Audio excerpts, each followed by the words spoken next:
Hello everyone, welcome back to my YouTube channel, Facebook page education hub BD. পেএসকে related সকল ধরনের exclusive news এবং authentic news, অর্থাৎ আমি এখানে কোনো জল মিশিয়ে কোনো নিউজ বলি না, সকল নিউজটি অথেন্টিক নিউজ বলে থাকি। অনেকে বলে থাকেন যে পেএসকে রিলেটেড প্রত্যেক দিনের অনেক আপডেট আসে, আপনি কম কম আপডেট দেন কেন? আমি কিন্তু চেষ্টা করি যেটা পে স্কেলে পে কমিশনে হয়েছে, যে আপডেটটি হয়েছে বা যে কাজটি হয়েছে সেটি আপনাদেরকে দিতে।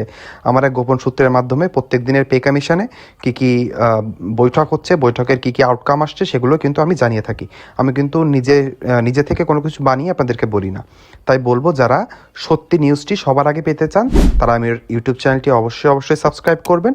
সাবস্ক্রাইব করার পর আপনি বেল আইকনটি টিপে দিবেন সাবস্ক্রাইবের পাশে। বেল আইকনটি টিপে দিলে কী হবে, আমি পেজকে রিলেটেড যখনই নতুন কোনো এক্সক্লুসিভ আপডেট ছাড়বো সেটি আপনার সামনে চলে যাবে। তারপরে আপনাদের কাছে অনুরোধ করব, ভিডিওটিতে একটি লাইক করে দিবেন।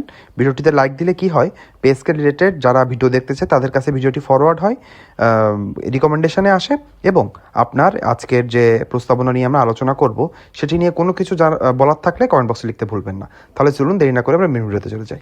আমরা মেন ভিডিওতে চলে এসেছি। আজকে আমরা জানবো একটি প্রস্তাবনা সম্পর্কে। সেটি হলো, এটি কিন্তু কোনো চূড়ান্ত প্রস্তাবনা না, এবং এটি হচ্ছে আমাদের পে কমিশন থেকেও কোনো চূড়ান্ত প্রস্তাবনা না। আপনারা সকলে জানেন আমাদের অন্তর্বর্তীকালীন সরকার নিজে স্বপ্রণোদিত হয়ে একটি পে কমিশন গঠন করে, সেটা 2025 সালের জুলাই মাসে, এবং সেটার নাম দেওয়া হয় জাতীয় পে কমিশন 2025। তাদের লক্ষ্য ছিল একটি বৈষম্যহীন এবং বাস্তবসম্মত একটি পে স্কেল গঠন করে দেওয়া যায়, যাতে 11 বছর ধরে সরকারি চাকরিজীবীদের ভিতরে যে বেতন বৈষম্য রয়েছে সেটি যেন দূরীভূত হয়। তারই ধারাবাহিকতায় বিভিন্ন ধরনের প্রস্তাবনা আমাদের সামনে আসে। আজকে একটি প্রস্তাবনা এসেছে, আপনাদেরকে ক্লিয়ার করে জানিয়ে দিতে চাই, এটি কিন্তু কোনো চূড়ান্ত প্রস্তাবনা নয়। এটি শুধুমাত্র একটি অ্যাসোসিয়েশন থেকে প্রস্তাবনা দেওয়া হয়েছে। এই প্রস্তাবনায় আপনার হচ্ছে সকল গ্রেড থেকে শুরু করে সকল সুযোগ সুবিধার কথা আলোচনা করা হয়েছে। আমরা এক এক করে জানবো। আপনি এগুলোর সাথে একমত আছেন কিনা সেটি কমেন্ট বক্সে লিখে যেতে ভুলবেন না। তাহলে চলুন দেরি না করে আমরা মেন টপিকে জাম্প করি। এখানে বলা আছে যে জাতীয় বেতন কমিশন 2025 সমীপে উপস্থাপনের নিমিত্ত সরকারি কর্মচারীদের ভাতা ও আর্থিক সুবিধা সংক্রান্ত প্রস্তাবনা। আবার বলে দিই, এটি কিন্তু প্রস্তাবনা না, কোনো চূড়ান্ত কোনো লিস্ট না। এখানে প্রথমেই দেখব গ্রেড সংখ্যা। যেখানে বিদ্যমান গ্রেড আমরা সকলে জানি অষ্টম পে স্কেলে সেখানে 20টা গ্রেড রয়েছে, সেটাই কিন্তু অপরিবর্তিত রেখে প্রস্তাবিত গ্রেডের সংখ্যাও 20টি রাখা হয়েছে এই প্রস্তাবনায়। সেখানে বলা আছে, যেহেতু 2077 সালে দ্বিতীয় পে স্কেল থেকে বাংলাদেশে 20টি গ্রেডের প্রচলন রয়েছে, ভিন্ন ভিন্ন যোগ্যতা মানদণ্ডে গ্রেড ভিত্তিক নিয়োগ করা হয়ে থাকে, তাই গ্রেড ভিত্তিক শৃঙ্খলা ও চেইন অফ কমান্ড বজায় রাখার জন্য বিদ্যমান গ্রেডের সংখ্যা অপরিবর্তিত রাখা যেতে পারে। এন্ট্রি পদ দেওয়া আছে, আপনারা সকলে জানেন নবম থেকে 20তম গ্রেডের ভিতরে আপনি যে কোনো এন্ট্রি পদ এগুলোকে বলা হয়। অষ্টম থেকে প্রথম এগুলো কিন্তু সাধারণত হয়ে থাকে পদোন্নতির মাধ্যমে, তাই সেটাই থাকছে নবম থেকে 20তম গ্রেডের ভিতরে আপনি এন্ট্রি নিতে পারবেন। এগুলো এখানে জানানো আছে। আরেকটি বিষয় আছে, এটা হচ্ছে সপ্তম গ্রেড ক্যাডার পদে এন্ট্রি হবে সপ্তম গ্রেডে। তার মানে আপনারা জানেন বিসিএস ক্যাডার যে সকল কর্মকর্তারা আছেন তারা কিন্তু সরাসরি সপ্তম গ্রেডে আসবেন, শুধু তাদের ক্ষেত্রেই এই বিষয়টি রাখা হয়েছে। আর একটি বিষয় হচ্ছে পদোন্নতি, যেটা হচ্ছে বহুল কাঙ্ক্ষিত। এখানে পদোন্নতির বিষয়টি দেখেন, সকল গ্রেডের কর্মচারীদের পদোন্নতির ক্ষেত্রে সমান ন্যায্য সুযোগ সৃষ্টির জন্য একটি অভিন্ন সুনির্দিষ্ট পদোন্নতি নীতিমালা প্রণয়ন করা যেতে পারে, যেখানে নিম্নোক্ত বিষয়গুলো অন্তর্ভুক্ত থাকবে। যে পদে যোগদান হোক না কেন, পদোন্নতির সংখ্যা হবে 4, 5 বা 6টি, অন্তত 4টি।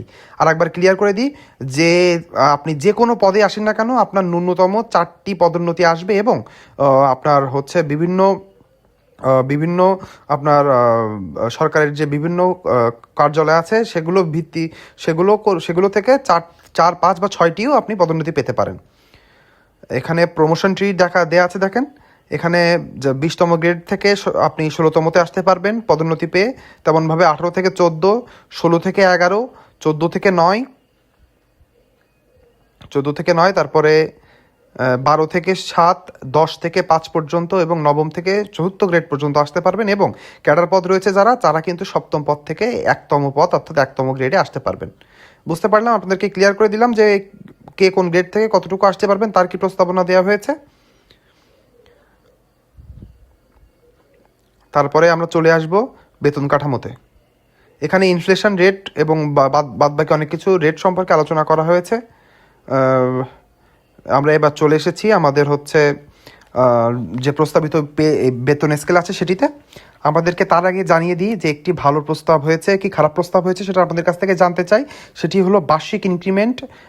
বার্ষিক ইনক্রিমেন্টের যে প্রস্তাবনা এখন আমরা পেয়ে থাকি 5%, যার যেমন বেসিক সেই হারে 5% হারে আমরা প্রত্যেক বছর পর ইনক্রিমেন্ট পেয়ে থাকি। সেখানে একটি নতুন প্রস্তাবনা এসেছে, সেটি হলো বার্ষিক ইনক্রিমেন্ট হবে নির্ধারিত পরিমাণ, যা সকল গ্রেডের জন্য 3,000 টাকা নির্ধারণ করা যেতে পারে। এর ফলে নিম্ন গ্রেডের কর্মচারীদের ক্ষেত্রে বেতন বৈষম্য দূরীকরণ হবে। আপনাদেরকে একটু ক্লিয়ার করে দিই, তার মানে যেটা 5% হারে আমাদের এখন প্রস্তাবিত ইনক্রিমেন্ট রয়েছে সেটি আর থাকবে না 3,000 টাকা। তার মানে যে 1তম গ্রেডে চাকরিরত রয়েছেন তিনিও 1 বছর পরে 3,000 টাকা তার হচ্ছে ইনক্রিমেন্ট হবে, এবং যে 20তম গ্রেডে রয়েছে সেও কিন্তু 3,000 টাকার সমপরিমাণই আপনার হচ্ছে ইনক্রিমেন্ট পাবে। এটি কেমন বৈষম্য দূরীকরণ হবে কি হবে না কমেন্ট বক্সে লিখে জানাবেন। এবার আমরা মেইন পোর্শনে চলে আসি, সেটা হলো প্রস্তাবিত গ্রেড এবং তার বেতনসমূহ। আপনাদের কাছে কমেন্ট বক্সে অবশ্যই লিখে জানাবেন যে এই বেতন কাঠামোটি কেমন লেগেছে। আমরা গ্রেড 1 থেকে শুরু করব। গ্রেড 1-এর বেসিক থাকবে 1,65,500। গ্রেড 2-তে থাকবে 1,42,200। গ্রেড 3-এ থাকবে 1,25,100। গ্রেড 4-এ থাকবে 1,13,300। তারপরে গ্রেড 5-এ থাকবে 98,100। গ্রেড 6-এ থাকবে 81,500। গ্রেড 7-এ থাকবে 71,800। গ্রেড 8-এ থাকবে 62,500। গ্রেড 9-এ থাকবে 60,800। গ্রেড 10-এ থাকবে 50,200। গ্রেড 11-তে থাকবে 44,100। গ্রেড 12-তে থাকবে 40,500। গ্রেড 13-তে থাকবে 37,800। গ্রেড 14-তে থাকবে 34,900। গ্রেড 15-তে থাকবে 32,800। গ্রেড 16-তে থাকবে 31,000। গ্রেড 17-তে থাকবে 29,500। গ্রেড 18-তে থাকবে 28,100। গ্রেড 19-এ থাকবে 26,900। এবং গ্রেড 20 যেটি থাকবে সেটিতে থাকবে 25,800। পরে যেটা একটা কোলন দিয়ে দেওয়া আছে, এটা কিন্তু সর্বোচ্চ বেতন, তার মানে আপনার বেতন শুরু হবে বেসিক দিয়ে এটা, এবং আপনি শেষ পর্যায়ে কতটুকু পাবেন সেটা আর আপনাদেরকে বললাম না, আপনারা এটা নিজেরা দেখে নেবেন। এবং আপনাদের কাছে এই যে প্রস্তাবিত যে বেসিক আছে সেটি কেমন এটা আবার বলে দিই, ক্লিয়ার করে দিই। এটি কিন্তু সাকুল্য বেতন নয়, এটি কিন্তু শুধু বেসিক, যেটা আপনারা পেয়ে থাকেন বেসিকের উপরে বাড়ি ভাড়া, চিকিৎসা ভাতা সহ যে সুযোগ সুবিধা আছে সেগুলো আলাদা যোগ হবে। এটি কিন্তু শুধু বেসিক। এজন্যে আমি বলবো 1 থেকে 20তম গ্রেড, যেটা আমরা সরকারি চাকরিজীবীরা চেয়েছিলাম 1 থেকে 12টি হোক, সেটি হয়নি। কিন্তু আপনার এই বেতন গ্রেডটি কেমন লেগেছে সেটি কমেন্ট বক্সে লিখে দিতে ভুলবেন না, তাহলে আমরা বুঝতে পারবো। এবং এখানে কি আরও উন্নতি করা যেত সেটি কমেন্ট বক্সে লিখে জানাবেন, তাহলে আমরা সেটি আলোচনা সমালোচনার মাধ্যমে আমরা বুঝতে পারবো যে সরকারি চাকরিজীবীদের আর মনের আশাটি কেমন। তাহলে চলুন আমরা পরবর্তী জিনিসগুলো জেনে নিই। পরবর্তী ধাপে আমরা জেনে যাব, এগুলোর দরকার নেই, যেটা হচ্ছে পেনশন ও গ্র্যাচুইটি।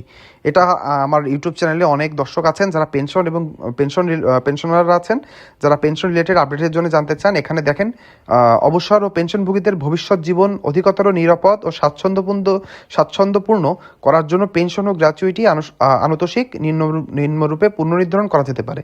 আমরা জানেন যে বিদ্যমান হার, যেটা চাকরি জীবন পুরোপুরি শেষ করলে অর্থাৎ 25 বছর শেষ করলে আপনি 90% হারে পান, সেটা কিন্তু চলে গিয়েছে 100% হারে। তার মানে বুঝতে পারলেন যে প্রস্তাবনা দেওয়া হয়েছে যাতে পেনশনাররা 100% হারে তার পেনশন পান। গ্র্যাচুইটির হার দেখেন, বিদ্যমান হার দেওয়া আছে 265, 260, 245, 230 গুণ।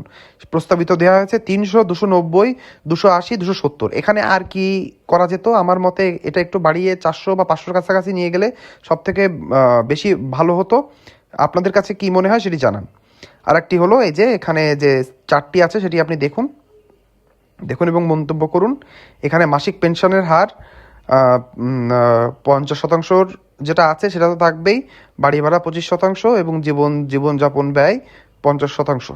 এটা কেমন আপনার কাছে বলতে ভুলবেন না। এই যে 21 বছর বা 25 বছরের ঊর্ধ্বে আপনি 100% হারেই কিন্তু পেনশন পাবেন, এবং মাসিক পেনশনের যে হার আছে সেটিও দেখতে পাচ্ছেন যে কি আছে। বাড়ি ভাড়া দেখতে পাইলেন, এবং জীবন ভাতা, এগুলো কেমন এবং যুগোপযোগী কিনা সেটা কমেন্ট বক্সে লিখে যেতে ভুলবেন না। আপনার এখানে আরও কিছু অ্যাড বা মাইনাস করার থাকলে সেটি কমেন্ট বক্সে লিখে জানাবেন। শেষ অংশে আমরা এসে জানবো যে বাড়ি ভাড়ার হার কি ধরা হয়েছে। এখানে দেখুন যে মূল বেতন অর্থাৎ এটা হচ্ছে বিদ্যমান হার, বাড়ি ভাড়ার বিদ্যমান হার এটা, এবং আমরা যে প্রস্তাবিতটা দেখব। আমরা এবার বাড়ি ভাড়া সম্পর্কে জেনে নিব আমাদের শেষ অংশে এসে। সেটি হলো, এটা আমরা বিদ্যমান আছে জানি, আমরা বিদ্যমান বাড়ি ভাড়া, এটাকে ভেঙে 2 ভাগে ভাগ করার কথা বলা হয়েছে, আমরা একটু জেনে নিই। সেটি হলো বাড়ি ভাড়ার ভাতার কাঠামোকে পরিবর্তন করে বাড়ি ভাড়া ভাতাকে দুটি ভাতায় রূপান্তর করা যেতে পারে। একটি হলো বাড়ি ভাড়া ভাতা, যেটা হবে মূল বেতনের 20% হারে, এবং জীবনযাপন ভাতা, যেটি হলো 40% হারে। এটি করলে কি হবে, এতে করে উপজেলা ও জেলা পর্যায়ে অফিসাররা সরকারি বাসায় থাকা শ্রেয়তর মনে করবে এবং সরকারি বাসা খালি থাকবে না, সরকারি রাজস্ব আদায় বাড়বে। বুঝতে পারলেন এই বিষয়টি? এটা 2 ভাগে ভাগ করে দেওয়ার কথা বলা হয়েছে। আমার মতে এটি একটি ভালো প্রস্তাবনা। এটি আপনাদের কাছে কেমন লেগেছে সেটি জানাতে ভুলবেন না। চিকিৎসা ভাতার হারটি জেনে নিব। বর্তমানে সকল সরকারি কর্মচারীরা ও 65 বছরের কম বয়সী অবসরভোগীগণ মাসিক 1500 টাকা হারে চিকিৎসা ভাতা পান। 65 বছর ও ততোর্ধ্ব বয়সী অবসরভুক্তরা মাসিক 2500 টাকা হারে চিকিৎসা ভাতা পাচ্ছেন। এইটা আমরা জানি বিদ্যমান হার। সুপারিশ কি করা হয়েছে, সরকারি কর্মচারী ও 65 বছরের কম অবসরভোগী মাসিক 5000 টাকার কথা বলা হয়েছে। 65 বছর ততোর্ধ্ব বয়সী অবসরভোগীগণ মাসিক 7500 টাকা হারে চিকিৎসা ভাতা প্রদান করা যেতে পারে। আরও কিছু এক্সট্রা সুযোগ সুবিধার কথা বলা হয়েছে, সেটি আমরা না জানলাম। আপনারা যারা জানতে চান তারা একটু পজ করে পড়ে নেবেন। আমাদের মূল কথা হলো, যারা অবসরে এখনও যাননি তাদের জন্য 5000 টাকা সম পরিমাণে, এবং যারা 65 বছর পার হয়েছে এবং পেনশনে চলে গিয়েছেন তাদের জন্য 7500 টাকা হারে চিকিৎসা ভাতার কথা বলা হয়েছে। যাতায়াত ভাতা সুপারিশ করা হয়েছে। বেতন গ্রেড 10-এর কর্মচারীগণ যাতায়াত ভাতার প্রাপ্যতার অন্তর্ভুক্ত করা যেতে পারে। সিটি কর্পোরেশন এলাকা ও বাইরে বিভাগীয় অন্যান্য শহরে যাতায়াত ভাতা প্রদান করা যেতে পারে। এখন যেটা 300 টাকা রয়েছে সেটার পরিবর্তে 1500 টাকা বৃদ্ধি করা যেতে পারে, এবং অন্যান্য এলাকায় 1000 টাকা নির্ধারণ করা যেতে পারে। এটাই হলো আজকের আমাদের লাস্ট আমরা জানবো আমরা শিক্ষা সহায়ক ভাতা। এটি আমরা জানি বর্তমানে সরকারি কর্মচারীদের 1 সন্তানের জন্য মাসিক 500 টাকা, এবং 2 সন্তানের বা 23 বছর পর্যন্ত মাসিক 1000 টাকা, সর্বোচ্চ 1000 টাকা পরিমাণে আমরা শিক্ষা সহায়ক ভাতা পেয়ে থাকি। সেটার পরিবর্তে বলা হয়েছে সকল শ্রেণী কর্মচারীদের জন্য সন্তান 25 বছর পর্যন্ত সন্তান প্রতি মাসিক 2500 টাকা, এবং 2 সন্তানের ক্ষেত্রে সর্বোচ্চ মাসিক 1000 টাকার পরিবর্তে 5000 টাকা শিক্ষা সহায়ক ভাতা প্রদান করা যেতে পারে। তাহলে বুঝতে পারলেন, যেটা 500 টাকা 1000 টাকা ছিল সেটা 2500 থেকে 2000 করা হয়েছে এবং 2 সন্তানের জন্য। এটাই আজকে আমাদের লাস্ট। আরও কিছু আছে যেগুলো আপনারা যদি এই পিডিএফটি আপনি পেতে চান তাহলে আমার কমেন্ট বক্সে পিডিএফটি আমি লিঙ্ক আকারে দিয়ে দিব, আপনি জানিয়ে দিতে পারবেন। তাছাড়াও আরও কিছু জিনিসপত্র আছে যেটি আমাদের এখন না জানলেও হবে।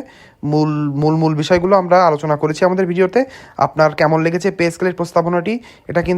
এটা যদি চূড়ান্তভাবে সুপারিশপ্রাপ্ত হয় তাহলে কেমন হবে সেটি কমেন্ট বক্সে লিখে দিতে ভুলবেন না। আজকের ভিডিওটি এই পর্যন্তই। সবাই ভালো থাকবেন। আর ভিডিওটি শেষ করার আগে আরেকবার জানিয়ে যাব, যারা পে স্কেল রিলেটেড অথেন্টিক নিউজটি পেতে চান তারা অবশ্যই আমার ইউটিউব চ্যানেলটি সাবস্ক্রাইব করবেন। আমার ইউটিউব চ্যানেলটি সাবস্ক্রাইব করলে সকল পে স্কেল রিলেটেড ভিডিও কিন্তু আপনার সামনেই চলে যাবে প্রত্যেক দিন। তাই আর দেরি করবো না, সবাই ভালো থাকবেন। ধন্যবাদ।